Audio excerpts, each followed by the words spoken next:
who had played baseball, softball, loved the sport, gave it her all. And she had an accident. Her legs were damaged severely. And as she was recuperating in the hospital, she said, I've got to get well so I can play ball again. I've got to play again. I've got to play again. She was released from the hospital, came home, and the family was trying to give her encouragement, but they said, those legs didn't look that good and promising. And she said, but I'm going to go out there and play again. They said, let's face reality.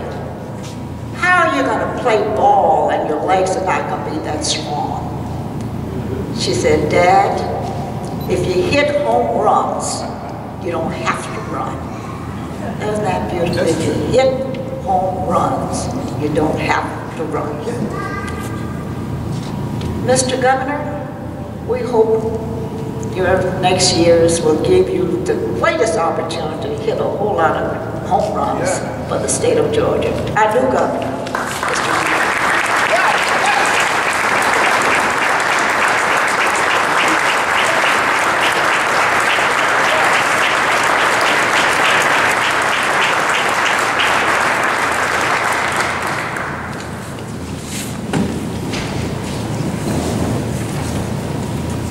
Ms. Clayton,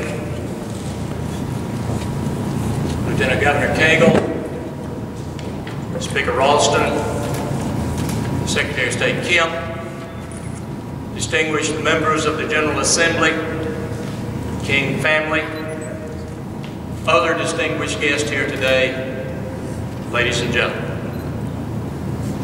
Maestro Wolf and members and alumni of the Boys Choir, we couldn't expect anything any better than what we have heard from you today.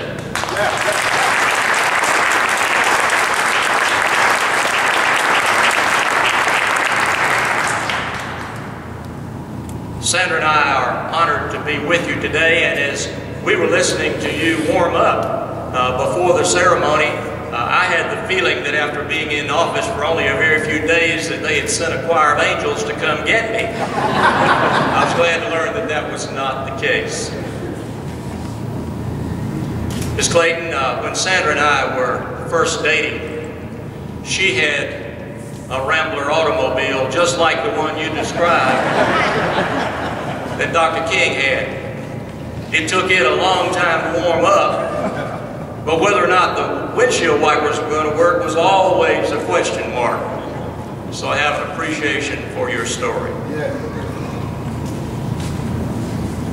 My friend and former colleague, Congressman John Lewis, in his book, Walking with the Wind, recounts the events of the day in 1968 when Dr. King was assassinated. He tells of Bobby Kennedy's extemporaneous speech on that occasion to an unsuspecting crowd as he announced that shocking news. He recalls Kennedy saying this, "Let us dedicate ourselves to what the Greeks wrote so many years ago, to tame the savageness of man and to make gentle the life of this world." As we gather today to celebrate the life and legacy of Dr. King, it is altogether appropriate that we remember those words of Bobby Kennedy, who himself fell to the assassin's bullet. The savageness of man is all too evident in our world today. Less than a week ago, another of my former congressional colleagues, Representative Gabrielle Giffords, was shot at close range, and a federal judge and 5 others were killed. Dr. King was a man of peace. He lived in a world that resisted his call for social justice and often confronted his nonviolence with violence. But history has shown that he was both right in his cause and his methods. Even though he was born into a world where equality did not prevail, that did not blind him to how things ought to be. Right. He came with a message that the walls which separate men should be torn down. He came preaching that men and women, regardless of color, are brothers and sisters. He called all people to embrace one another, to vote, to work, and to worship alongside one another. Amen. He caused us to see that customs and traditions are no excuse for injustice and hatred. He gave his people new hope, opening doors to learning and employment. He gave men and women a reason to believe and to dream. He expanded the aspiration of future generations. The America we know is a better place because one man followed his conscience to the furthest milepost. There's an old Chinese proverb that says, when you drink the water, remember the man who dug the well. We live in a better America because of Dr. Martin Luther King, Jr.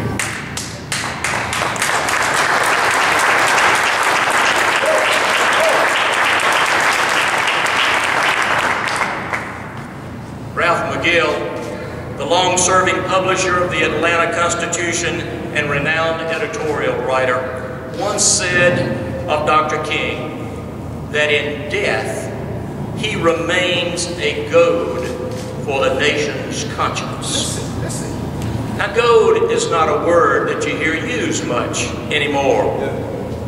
The dictionary defines it as something that urges or stimulates into action.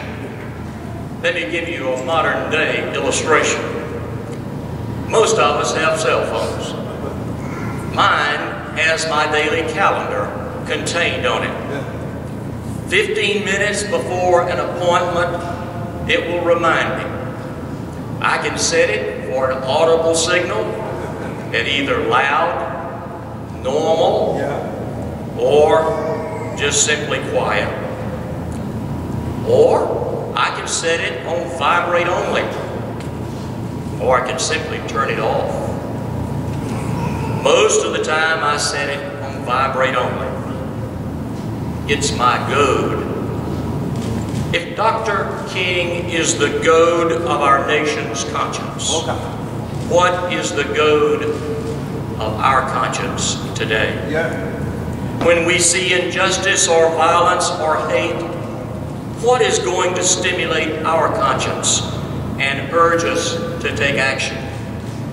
Have we allowed our consciences, both individually and collectively as a society, to be set on vibrate only, or maybe even silent?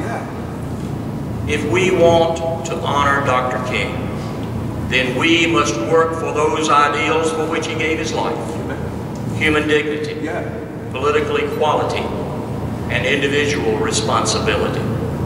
His message of love, peace, equal justice, and tolerance is universal. It is a message that deserves to be repeated through the ages. Well, the past week, Sandra and I have had the honor of living in the People's House, often referred to as the Governor's Mansion. I have discovered that in its library a great collection of books from Georgia authors. I want to close with an excerpt from a book entitled Chins Up, with a subtitle, Short Stories with Long Morals. It was written by Mildred Sadell of Atlanta, Georgia, and published in 1939 when Martin Luther King Jr. was about 10 years old. About the age of many of these young fellows who are behind us here today. Even if he did not read this message as a young boy, he certainly affirmed its message in his life.